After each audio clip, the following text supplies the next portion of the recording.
How to know when your Ninja Blast is fully charged. Not sure if your Ninja Blast is ready to go? Here's how to read the light and charge it the right way. 1. Check the charging light. When you plug in your Ninja Blast, the light near the power button should flash green. That means it's charging correctly. 2.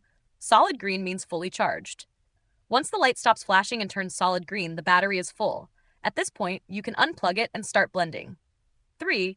No light? Swap the cable. If nothing lights up, your charging cable might be the issue. We've linked a fast, reliable USB-C charger in the description. Works great for this blender and other small appliances. 4. Don't charge too long. Leaving it plugged in overnight occasionally is fine, but avoid doing it constantly. Overcharging can reduce battery life over time. 1 or 5. Keep it charged between uses.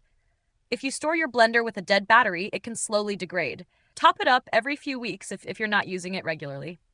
Now you know what to look for and how to charge smarter. If this helped, subscribe to No Filler Fixes for more quick appliance breakdowns.